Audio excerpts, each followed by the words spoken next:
Happy post Super Bowl Monday. Here we are, Plug Talk Sports live show, episode 127.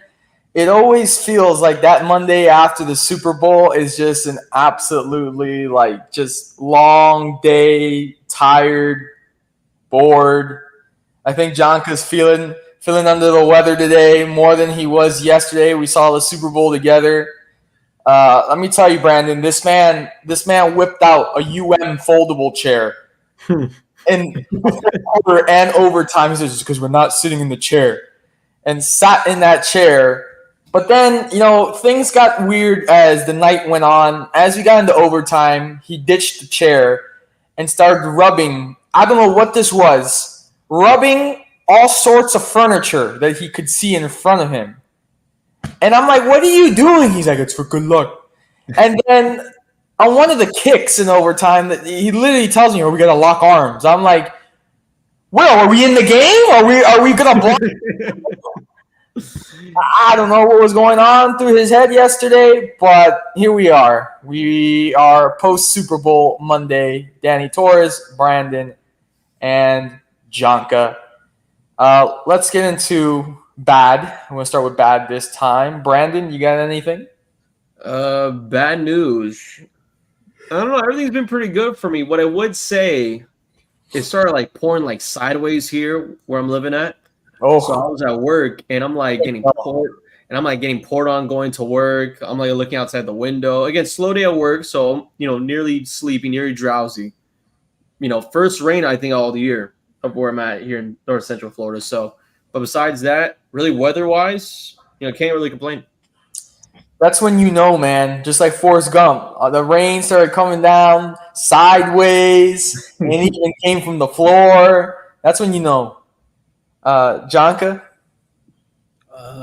Besides what happened yesterday, I don't know.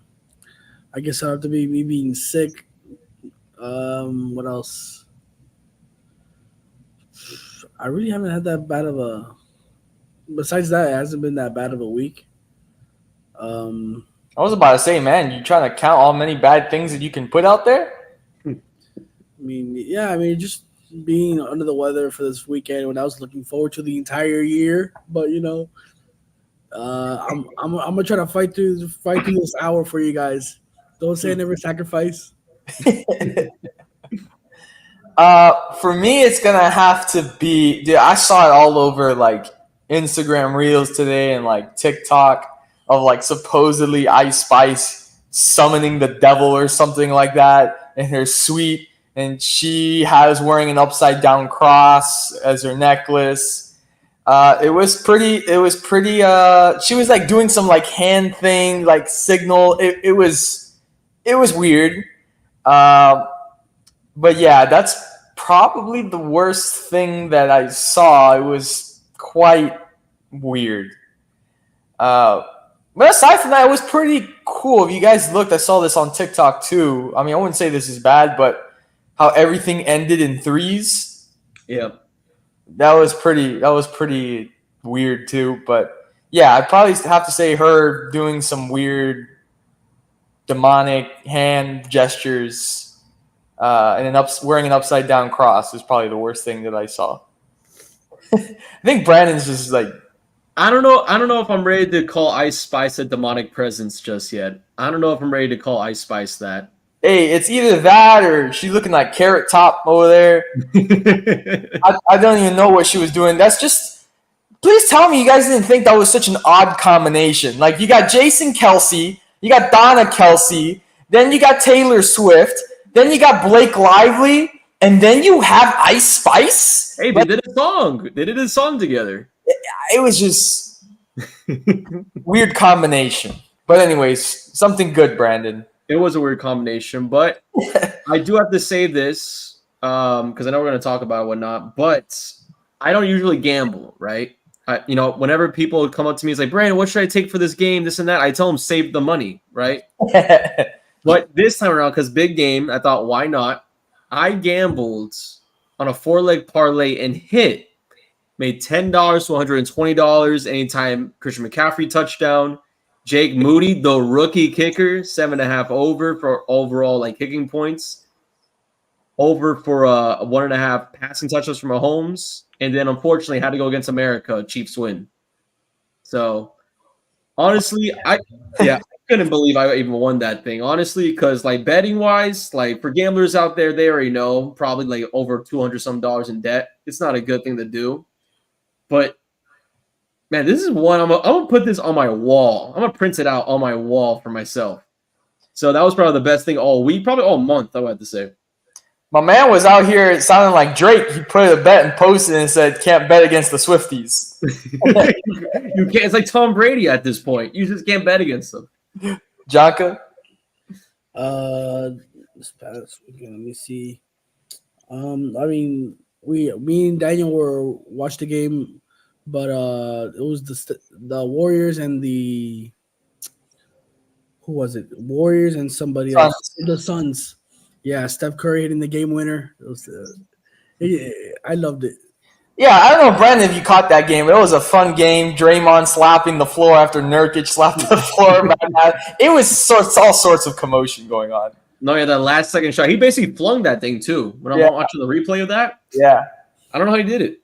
And then my dad bought tickets for me and my brother for the UNC game that was sold out. Even though we lost, it was like one of the best games I've ever been to in my life. It was intense. Like it was really fun. Like, are you saying like one of the best UM basketball games? Or are you saying like one of the best games ever, like in sports? Just like the environment was pretty good because there are a lot of UNC fans there. So there's a lot of like talking back and forth wherever you were sitting. There was always some sort of smack talking. Some dude in the bleachers like, "Fuck you." It's the ACC basketball, man. It's the ACC. Well, hey, trust me, Jonko was probably one of them. The guy took this guy to work like 2 weeks ago, bro, and I'm freaking commentating a game, and I turn around, this guy's with a group of guys that he doesn't even know, talking crap to one of the players, and I'm like, I'm gonna get fired. Anyone to get support. For me, it's gonna have to be also from the Super Bowl. It's gonna have to be Kanye's commercial. The man made a promise that he would deliver and he would bring cheap Yeezy products, and he came through on the promise. First of all, you went to the website off of that commercial. Every single thing was $20. It was amazing. I got myself a Vultures t-shirt of his new album, Vultures. $20. I was like, you know what? He came through on his promise. This is his first time doing it independently by, no Nike, no Adidas, just himself. And the commercial was pretty funny too. Guy literally filmed it off his iPhone and literally submitted it for a Super Bowl commercial. And then the ending was he was like, I got some shoes, and that's it. And the commercial, it was great. Really enjoyed it. But anyways, let's talk about the Super Bowl. Super Bowl 58 in Las Vegas, Allegiant Stadium, a stadium that I personally have been in, not for football, but for soccer. It's a nice stadium. Obviously, you can't go wrong with Las Vegas. I think they did a great job hosting the Super Bowl. And obviously, for the winners of the Super Bowl, can't go wrong. There's so many places to go out and party after you win the Super Bowl. You're right on the Las Vegas Strip. So can't complain about that if you're the Chiefs. The game itself, I'll get into my take. This game was for the taking for the San Francisco 49ers. Entire first half, they had the Chiefs right where they wanted them. The Chiefs made mistakes that they hadn't made all playoffs. And when the defending champion makes a mistake or several mistakes, you must capitalize on it.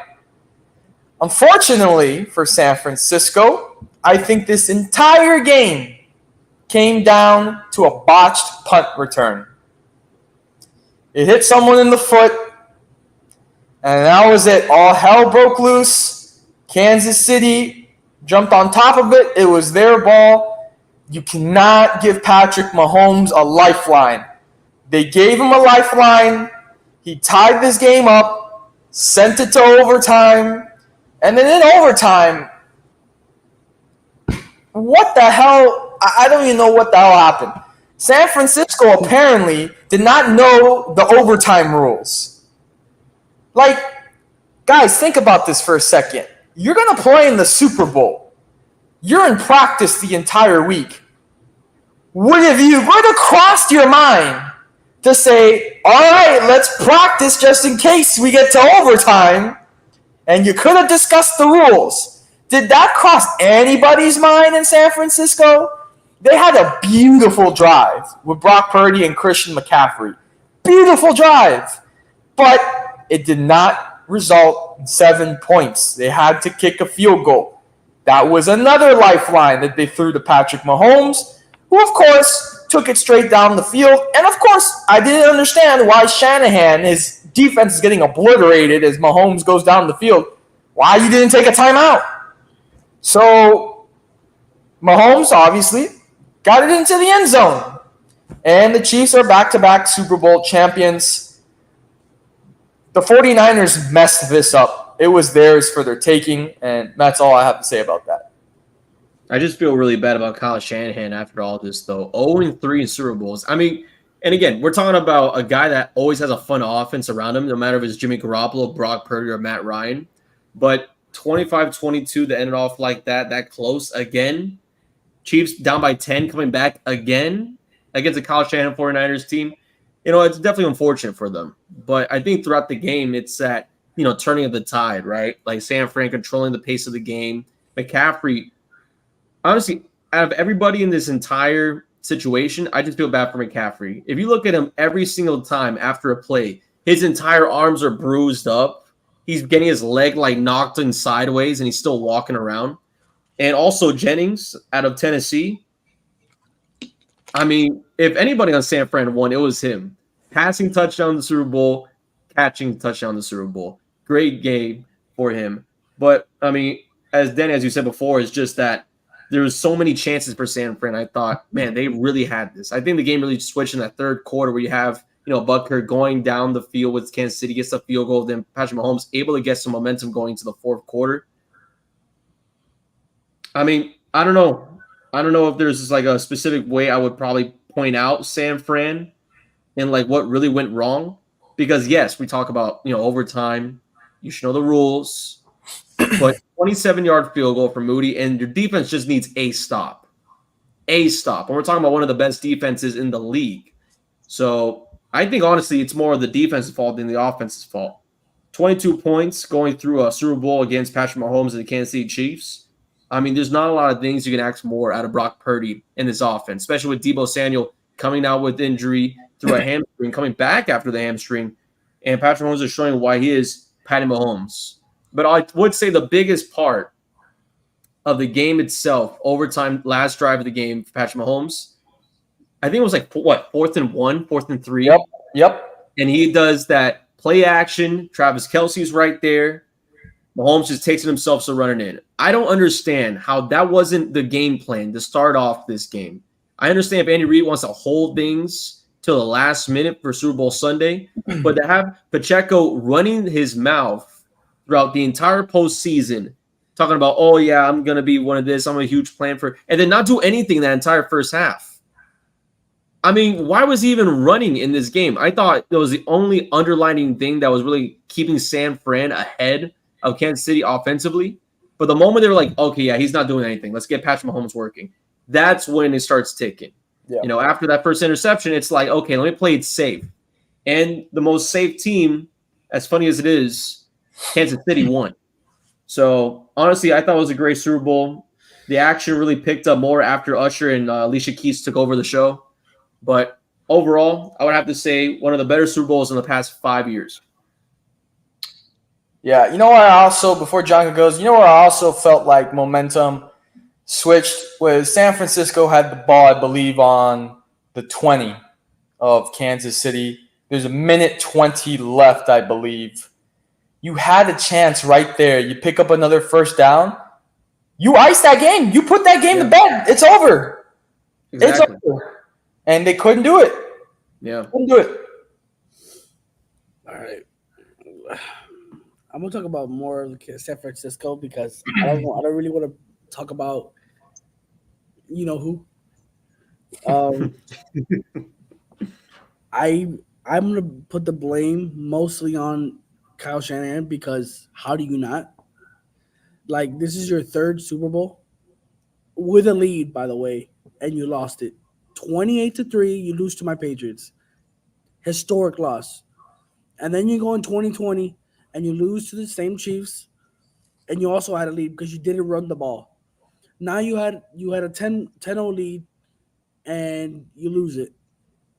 I'm sorry. At this moment in time, if I'm the San Francisco 49ers, I know his offense is and his defense. He's not a bad head coach, but when it comes to the big game, he's not going to get you there. I feel like it's already set in stone that that's it. God has already spoken. Cal Shanahan will not win a Super Bowl. So no matter what he does in the regular season, it's not going to help. But as of right now, I think Brock Purdy had a good game.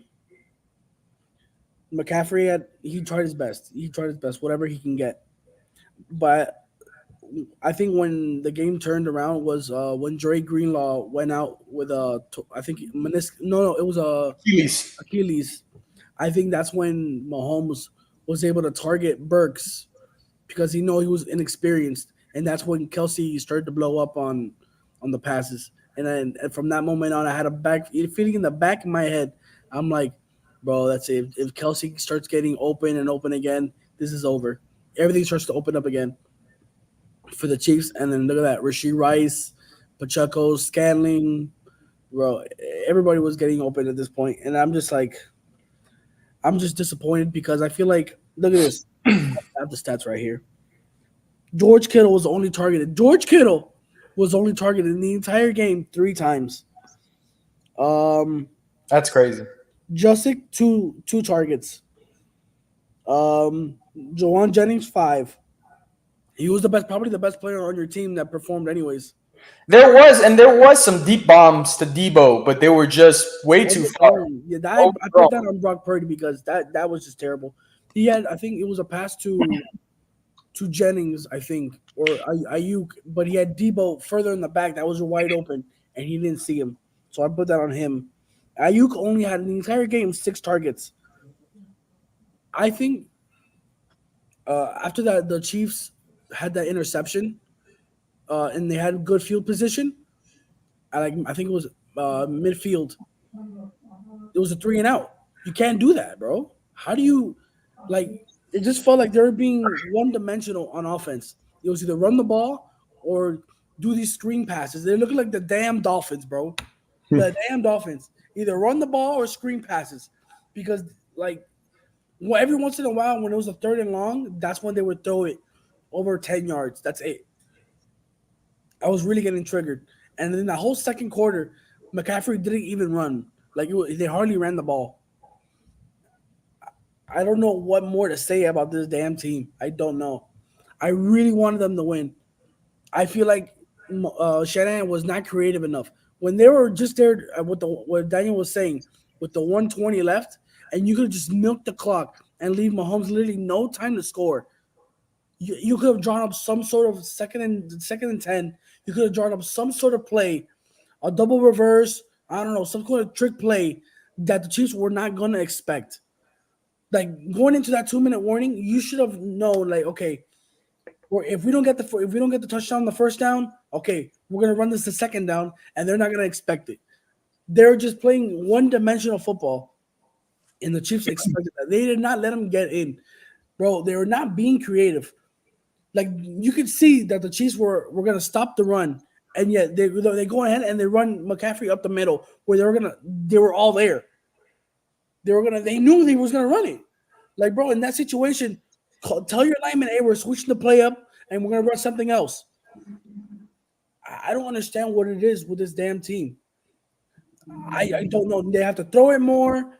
Yeah, they can't get a better offensive line. I don't see that happening.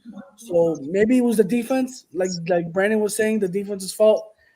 I don't know more what to say at this point about this damn team because I really like the team and how they run their thing. They're really strong every year. but it's just this one damn guy, Cal Shanahan, can't seem to get it done. Get him out. Get somebody new. I would like to see Mike Vrabel get that head coaching job. Watch how that team flips. Well, I don't know about coaching job, coach. No, maybe like Vrabel the DC, the defensive corner, because I was saying before. How do you allow Kansas City to come back like they did? Like maybe get a new defensive corner, bring in Vrabel in there to get more physical. Bring him there to work with the guys one-on-one, I'd rather say, with like Chase Young and Nick Bosa. But also what I would say, I think probably the biggest thing that nobody like looks at, the blocked extra point from Moody. Yep. That was just a game changer. This was because again, 2 records being broken like 40 minutes in advance of one another, of like longest field goal from Moody as well as that of Butker. This was a special teams, and again, Tommy Townsend, Florida grad. This was a special teams type of Super Bowl, and it took special teams really down to the last wire to really do anything. My question is going to be directed towards Brandon. What do you or how do you feel about Brock Purdy's performance in this Super Bowl? I think that there was, and again, we're talking about a second-year guy, Mr. Irrelevant, right? So from going down from progression of first year to this year, I think he's done great. We're talking about a guy that comes in, ill experience, Mr. Irrelevant, as I mentioned before. Yeah. But in the sense of his impact in the game, and I say this because, again, I'm a Jimmy Garoppolo sympathizer, right? But we love a game manager, and that was really kind of what he did in this game. We're looking at 60% completion rating, 255 yards passing, a touchdown, an average of at least 6 to almost 7 yards per pass in completion. You can't really ask more out of a second-year guy like Brock Purdy. Yeah. Now, if what I expected Brock Purdy to make smarter decisions in the game, yes, I expected him to kind of, use his legs instead of trying to extend the play, passing it forward to nobody. And there was also times where I felt like there was a lot of underpasses when he's going to cross on his chest, which again, it's hard to even make a throw like that as a second-year guy. So I don't think Brock Purdy underplayed, but again, I don't think he underplayed as a second-year guy, Mr. Irrelevant, in the Super Bowl. So, say what you want about that, but for a guy that his standard, I think he came in like the worst. If it was a bad Brock Purdy game at his standard, I'll probably say he gets 3 interceptions. He didn't throw a single pick in this one. He was a game manager. He did what he had to do. I wanna address this. Everyone saw it. Was Travis Kelce having an absolute meltdown on the sideline and shoving Andy Reid? Look, we get it. It's the Super Bowl. They were getting, I don't want to say destroyed, but they were getting shut down in that first half. Patrick Mahomes had 58 yards at one point only in the first half. He was mad. He wanted to be in the game. I get it. Emotions get the best of us sometimes. But putting your hands on your head coach, people go, passion. I don't think that's passion. I think that's just disrespect. No, he did the right thing. He did the right thing. I'm telling you right now, he basically said what America and every single person that was watching Kansas City was saying. Why are we running with Pacheco when he's not doing anything? Keep these other guys, your main players, your main assets that can actually do something in the game. Now, you could voice that opinion. You could yell that. But he yelled it right in his face. Right, but you don't need to shove him. I would have. Telling you right now, Andy Reid, that's an unmovable mountain right there. That's like 300 pounds of cheeseburgers and, Super Bowl greatness. So, but yeah, I totally understand the idea of like if someone did that to Bill Belichick, they're cut by halftime, But if this was a regular season game, he would have been sat down. Yeah, but I'll tell you what, though, if the Chiefs lost, he might have been gone. Like he might have been. It might have been a weird summer for the Kansas City if they end up losing this game after that moment. But I mean, that's just the motions of the game, right? I mean, for a player as his experience and has been, I mean, I don't know how many years he's been with Andy Reid at this point in Kansas City, but I mean, it's almost like they know each other, like that close. So I can only expect it to be, water on the bridge within a minute's time. But shoot, I mean, he had to tell him. I mean, if no one's going to tell him that, hey, maybe we shouldn't be using Pacheco and use everything else on the field at, hate to use a gambling phrase in Las Vegas, but put your chips all together in your last bid. I mean, what else are you going to do? Andy Reid had to do that, and Travis Kelce had to be the one to tell it. Jonka, what do you think? I personally wouldn't have done that to my head coach, no matter who it is, because that's that's the guy.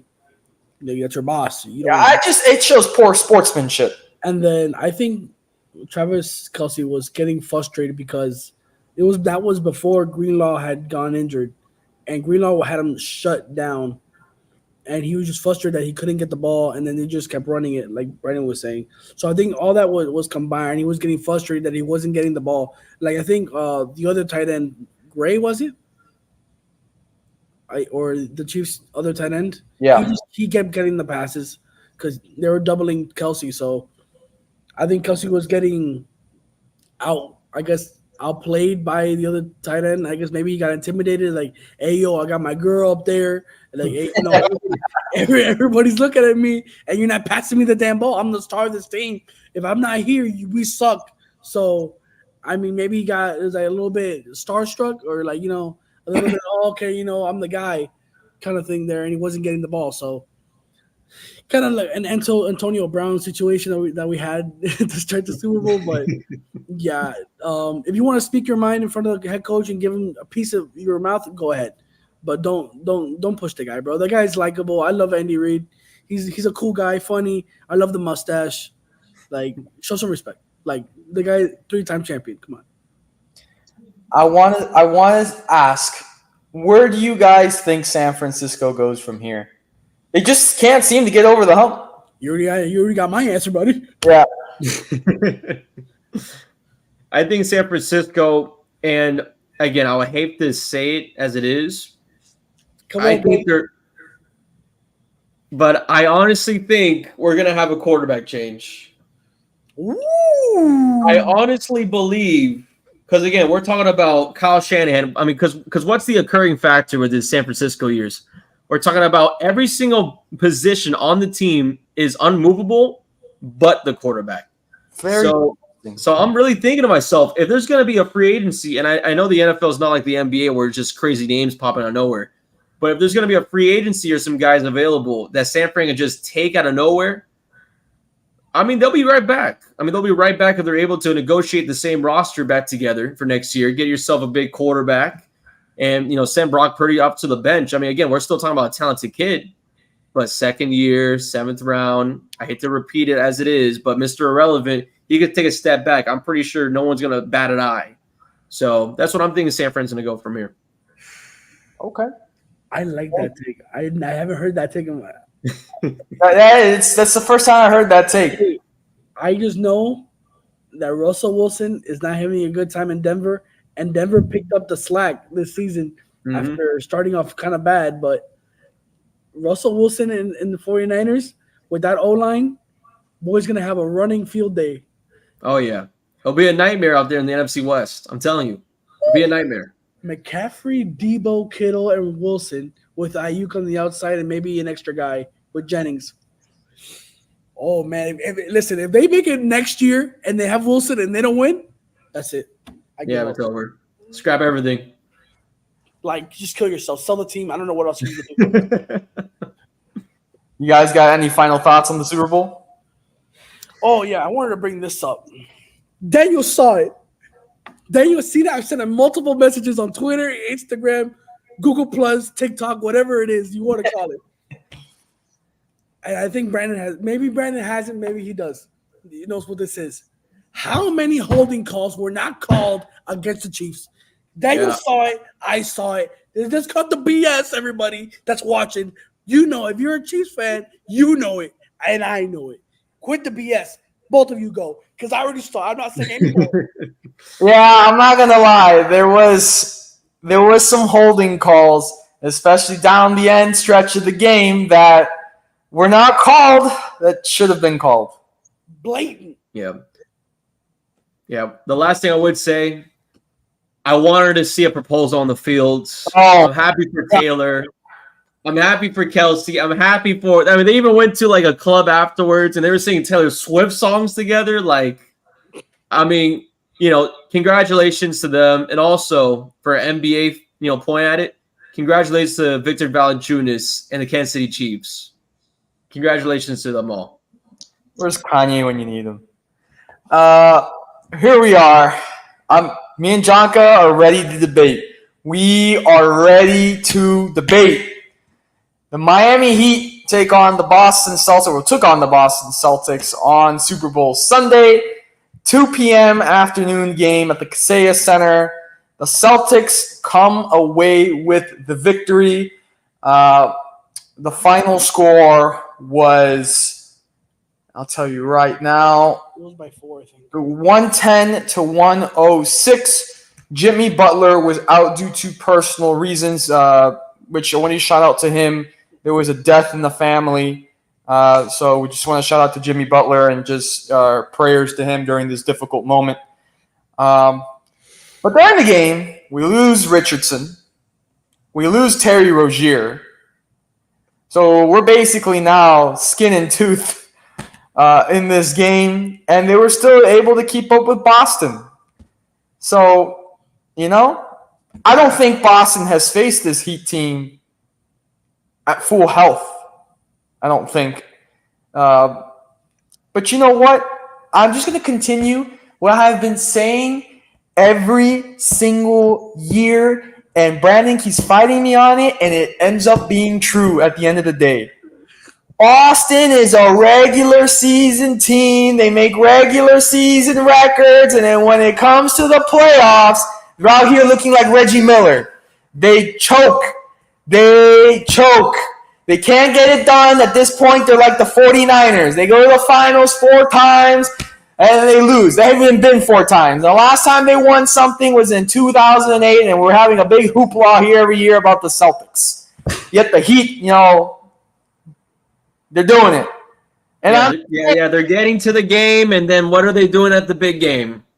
Hey, but as long as we beat Boston and we make the finals, I'm happy with that. Yeah, because that's Miami's Super Bowl, apparently. It is.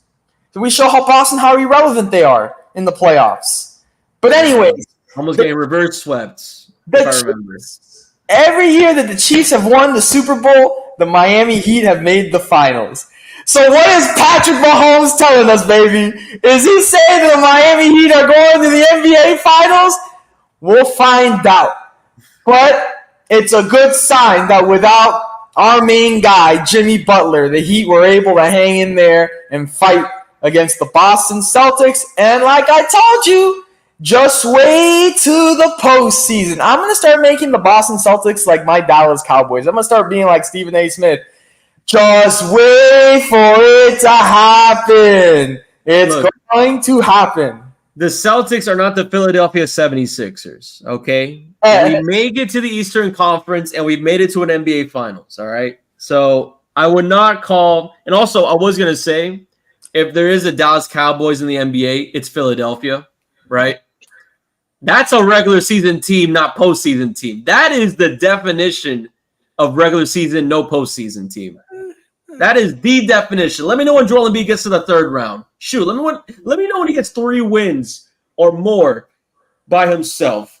But yeah, Celtics, right? Regular season game. Unfortunately, I wasn't able to watch a majority of it because I was at work. But just looking at the stat line, we're talking about a Celtics team. The first time they played in Miami, again, Jimmy Butler and the Heat team, just ravaged with injuries, especially now with Terry Rozier, who is now week to week, which is, thank goodness.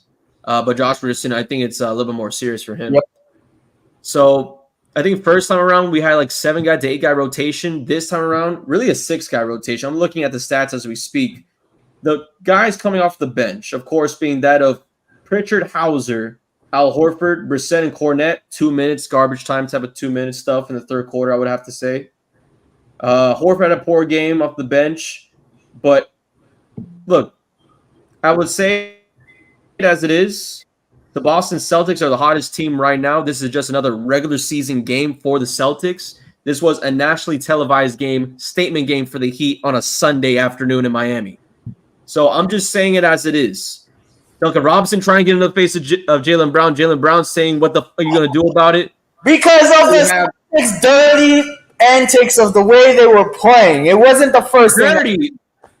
I saw this man, Duncan Robinson, when Jaylen Brown's just like regular like this, arm under, lifting his hands on another grown man. I don't know about you, but he reacted like any other 250, 240-pound man should react. Jonka, get the hell off of me. Jonka, I showed you that yesterday, and what did you think of that?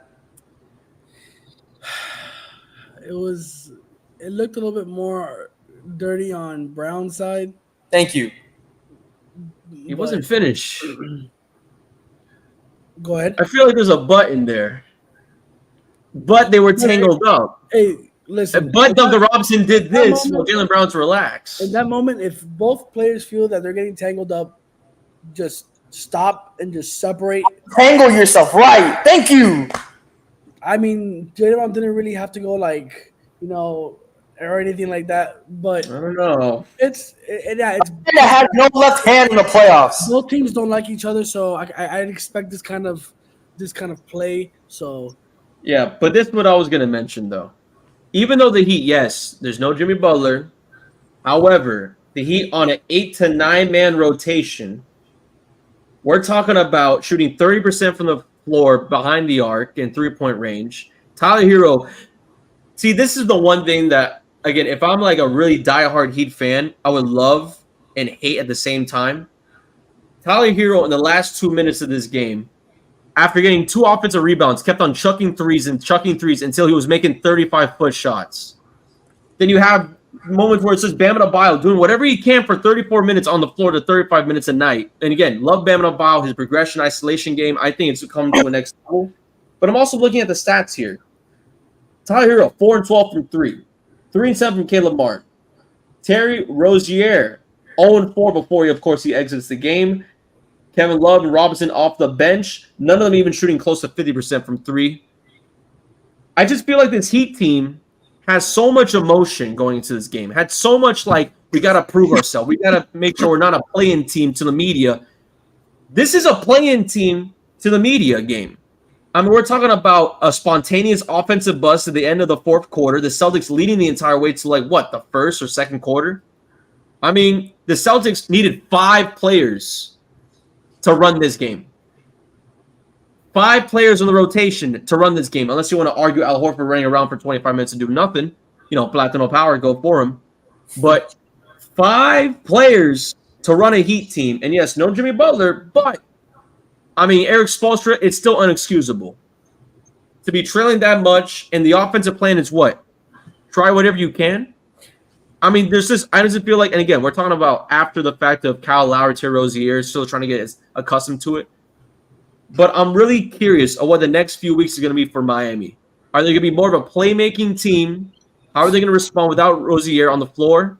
And also, how is the recovery going to look like? Because we saw Miami, especially I think a year or two ago, dealing with injuries and still being successful. Can they repeat that? I think as of right now, with these injuries with Richardson and Rozier, I think it's time to go into your bench and get these players that have been riding the bench all season so far, get them some playing time, because you don't know if Terry or Josh comes back in the playoffs and all of a sudden one goes out. You need some depth. And hey, if you can get these young guys with a little bit of some experience, they can give you some good minutes. Those good minutes can make a difference in a playoff series. As of right now, I would try to do that. We don't use Jamal Cain. We hardly use Jovic. I forgot the other guy's name. What's his name? Robinson, right? Orlando Robinson? Yeah, we don't use him as much. He's a big guy. I don't understand why we don't use him. Yeah, why isn't Thomas Bryant on the floor? Oh yeah, that's what I'm really more curious about. If we use him as a 5 and then move Bam to the 4, Yeah. We have a big guy, and then we have another Bam as a defender at the 4. I'm telling you, I don't know why these rotations aren't being used when we know that our bench is not that good at the moment. We're very young. Get them some experience, and if we were trying to make another playoff run like last year, Jimmy is gonna try to do everything he can, but we always see he always gasses out after a really long game where he has to do everything himself. Oh, also, well, I do want to say one thing before anybody else goes, because I think this needs to be talked about. Because again, as I mentioned before, the offensive game plan of Miami during that game really was pissing me off when I was watching that fourth quarter. How is Hawkes not getting the ball? Thank you. The game. You got, as I mentioned before, you got Tyler Hero chucking up 35-foot shots, chucking up 3-point after 3-pointer, not hitting anything in Duncan Robinson. I understand that's helped Miami, right? I understand the idea of get the guys to shooters, whatever. You need a playmaker. Terry Rozier ain't going to be playing a lot of minutes anymore. Jimmy Butler hopefully gets on the floor. Of course, he'll come back. Death of the family. Hopefully everything's okay. But you got to let Hawkes roll. I mean, this kid has been phenomenal so far this rookie season. And if you can really argue, he is a top candidate right now for Rookie of the Year. Yeah. So I'd be shocked to see if you could leave this game and say, how does Hawkes, we're okay with Tyler Hero taking these last shots. I might even reduce Tyler Hero's production. I understand 24 points, right? Great guy offensively for the Miami Heat. He's kind of a star-studded guy that can really change a series. Get him off the bench. Get him off the bench. I think it's more strategy than it is talent. You need Hero off the bench. I think that's the role that he succeeded in. Sixth man of the year was coming off of the bench. And I will say Miami did come back in that game from down 15, and they were able to make it interesting. It's just obviously at the end, it's what you do with it is what matters, and that's where they struggled. I do give them credit for what happened in the game, and then also missing Jimmy, and then losing Terry and Jay Rich for hanging in there and fighting. I do know that it's supposed to happen today or tomorrow. The Heat are going to sit down and meet with Danilo Gallinari, who actually tweeted something. He said he wanted revenge on Boston. So the only team I can think of that's Miami. So I would like that signing very much if the Heat were able to land Gallinari. So we'll see. We'll see what happens. But I think this was the last meeting, correct, between Miami and Boston for the season? Yep. Okay. So, it's going to be a tough next two games, or next 2 days, because they play tomorrow and Wednesday before the All-Star break. Milwaukee and Philadelphia on the road. Jimmy Butler's already ruled out for tomorrow's game. So he might, to be honest with you, he might just take this all the way through the All-Star break and return after the break is over. So it'll be a difficult road trip. All I know is that Boogie Cousins is available, Andre Drummond is available, and I know I forgot who else is available, but Dwight Howard in Puerto Rico. Hey, anybody at this point.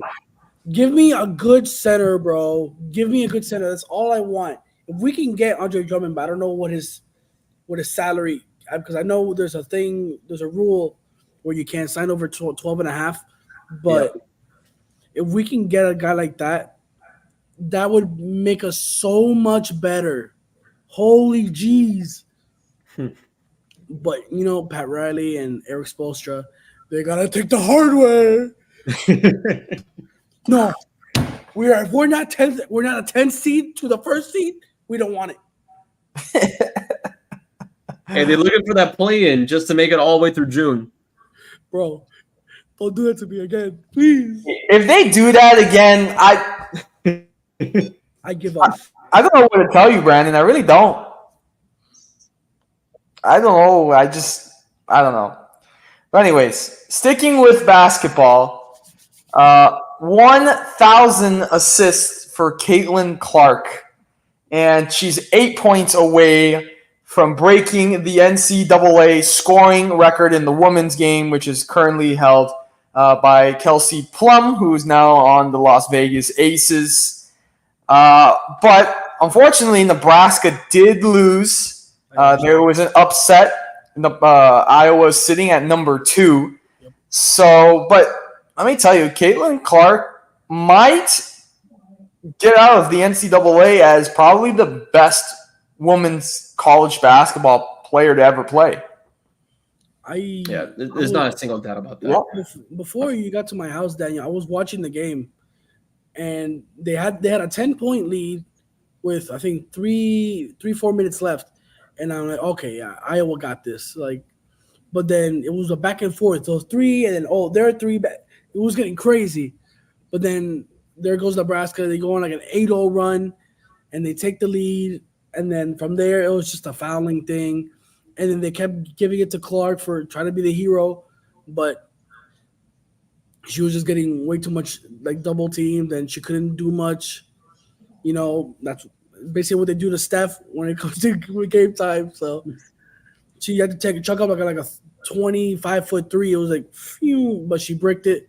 That's okay. And it happens to the best of us. But she did get 30, finished with 31. She was 8 away. I'm definitely going to watch that next game for her to see it because I really want to see how she does it. But, it was just a defeating loss. As the number 2 seed in women's basketball for NCAA, going out like that must take a really big, shot for your motivations heading into March with the tournament coming up. Hey, but shout out to Caitlin Clark, 1,000 assists, but it's a good milestone. Yeah. I'm telling you right now, I don't think I've ever seen men's or women's. I don't think I've ever seen anybody in collegiate basketball have as much emotion as she does in for fan affair, website stuff, women's basketball in general, women's sports. I mean, she's becoming a figure of her own, right? So for her to pass Kelsey Plum, who did it all in Washington, obviously has the accolades in her WNBA and USA national team career. This is huge. I mean, honestly, I think that from Caitlin Clark, I mean, I don't think there's another, maybe if you want to go out of your way and say Kayla Williams, I don't think there's another name in college athletics that is as big as Caitlin Clark in NIL or anything right now. Livy Doon? Yeah. I mean, look, I would even go out of my way, even above Livy.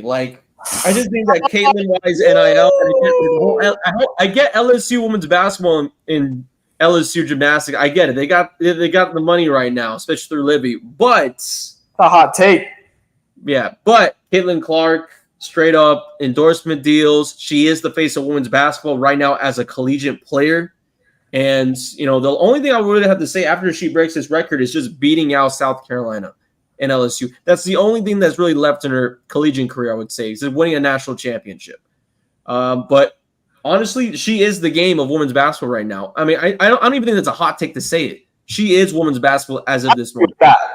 I agree with that 100%. But Olivia Doon, that's tough, man. That is a tough one. I guess, man, but maybe as recency bias, maybe. But I don't even know if that recency. Look, Libby, again, Libby's getting every single endorsement deal, all that stuff, Sports Illustrated notice. But Caitlin Clark is Under Armour, Nike, and she can get any shoe. It's like a 2K my career right now for her, and she's not even in the league yet. Caitlin Clark can have any sports brand she wants, but Livy Doon lives in my heart. That's all she got. That's all she needs. Hey man, Brandon's getting a piece of the NIL deal from Caitlin Clark, bro. He's getting it under the table.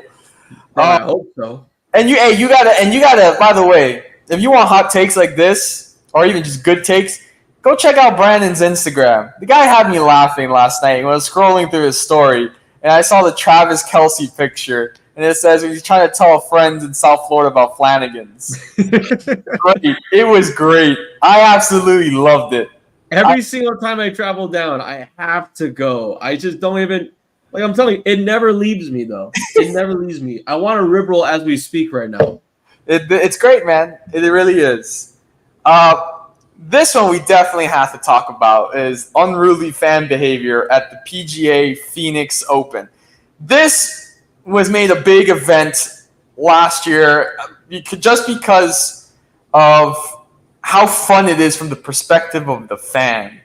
But this year, I think it went a little overboard. I mean, they had to close alcohol consumption sales at a certain point because it was getting way too out of hand. You had people shirtless. It was raining. There were people shirtless throwing themselves down puddles on like hole 18. People cracking beers open off of their heads near the golf course. Some golfers in the tournament were upset because, you know the rule. Don't talk or scream while the golfer's about to hit the ball. And people were doing that. Golfers were getting upset. They had to close the entrance to people with tickets for a little bit of time because there was just way too many people, inside the course. Honestly, if you looked at it on the internet or social media, whatever, it just looked like one big frat party at a golf course. Like, I just love that though, man. Like the waste management, PG, like this is what PGA has over Live, or whatever that other golf league is. Live. Right? Yeah, Live. Like, man, I just love the fact that like I can go turn on my TV to the golf channel and I won't even be watching golf. Like, that's the coolest part about this entire fan behavior thing. Terrible for the golfers, but it just looks like a fun time, man. I mean, cracking beers mid-afternoon, and we're talking about what? Like diving into the rough? You can't beat that, man. You can't beat that. Hard for event planners, but everybody else, it's a good afternoon. It was a great afternoon for the fans. I don't think for the players. I think they were upset. I didn't know that the PGA Tour was turning into a Happy Gilmore movie. Yeah. The Carl Weathers. If I knew that was going to happen, I'd go to more PGA Tours more often. No, honestly. When's the next one in South Florida? I don't know, but I know Liv is going back to Doral, so it's pretty fun. I'm not gonna lie. It's been to the last 2 years the Liv tournament. It's pretty fun. They always have live performances after. Year one that I went, it was Nelly. Last year was Alesso. It was pretty fun, man. It's a shotgun start, so not everyone starts from hole one. Everyone starts in different places of the course. It's a fun time, and obviously there is alcohol for sale. So under the hot Miami sun, you have some little something to drink. But yeah, I think as a Plug Talk Sports crew, we need to put the Waste Management Open on the list of places to go to because it did seem like a lot of fun. Final topic of the night: Kobe Bryant's statue unveiled in front of the Crypto.com arena. And all I have to say is I absolutely loved Vanessa Bryant, her speech, just honestly how the strength that she's had as a person. It's admiring after losing her husband and just being able to be out in the public from the celebration memorial they had and even now with the statue. Even receiving a shirt from Nike that says tough shit was amazing. And you guys know what we're talking about. She said in her speech that Kobe, had picked these statues a long time ago. And since he picked it, if you didn't like it, tough shit. So I absolutely love that. I love that Nike made a shirt for her that says that.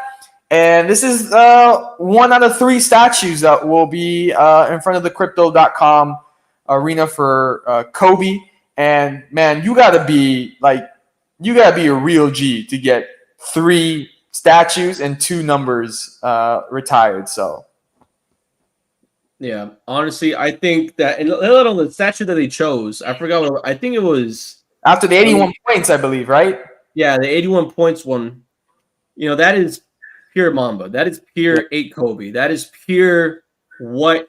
And again, I love the fact that it was Kobe that chose that because it's like him, hand pointing up, and you got the 5 Larry O'Brien's behind him. Yep. I mean, that's just textbook best trophy, best statue out there. And there was also a picture of, what it looks like on the plaza outside of the arena. And it's like art, it is the deck of itself. It is Los Angeles. So I think it's a great statue. Love Vanessa Bryant, and also Paul Gasol being there as well in presence. Magic Johnson, Dwayne Wade, and just about every single person that has been touched by Kobe Bryant. I mean, it's a really incredible moment. And also, what I thought was even best on the TNT crew for Shaquille O'Neal talking about it. Oh yeah. He wouldn't have any of those rings if it was for Kobe. Kobe, there is no Shaq without Kobe. So it's just that acknowledgement, even after the fact, being so many years since that horrific day. But great statue, and honestly, I can't wait for the two others. Jonka? Yeah, man, like Kobe, bro. You have my heart. Yelling your name out every day in high school when I would throw paper away. Kobe. Or just, whenever I'm playing Call of Duty and I just chuck a grenade, Kobe. Yeah, he has a spot in my heart. And seeing that he gets a statue really, really hit somewhere, and especially for his wife. I forgot her name, Vanessa, right? Yep.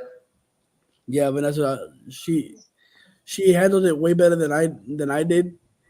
Because I was probably bawling out whenever I had the chance by myself. I just remember waking up that day and just all of a sudden I just get a notification and everybody just blowing up. Yeah. Everything, it just blows on my phone.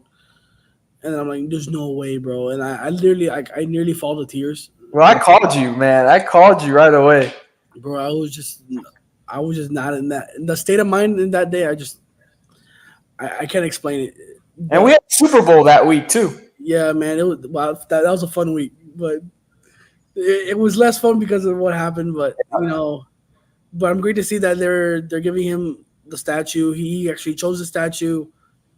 I kind of hope maybe like the NBA sees that and is like, hey, you know what, for probably one of the top 5 players in my book, but I hope they change the NBA logo to him.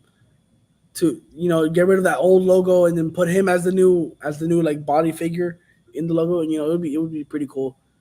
I mean, it's time for a change. If they want to change the rules and make the game softer, hey, at least put Kobe Bryant as the new face of the NBA logo. It would be pretty nice. Show some respect for him, at least. There's a lot of great Kobe stories out there, but I think one of them that I saw recently, and me and Jonka were talking about it, and I absolutely love it, was with Iman Shumpert. They're playing against each other, and Shumpert stole the ball twice from Kobe, and he was saying how he's going to tell his kids one day he stole the ball twice from Kobe. And fourth quarter hits, and Kobe looks at him, he's like, "You've had a great game." And Iman Shumpert's like, "What are you talking about?" He's like, "Man, this guy was doing everything. Off the backboard, off a 1 foot fadeaway, and there was a timeout, and D'Antoni was like looking, and he was like, "I don't know what you want me to do, bro. Like, what is this guy on?"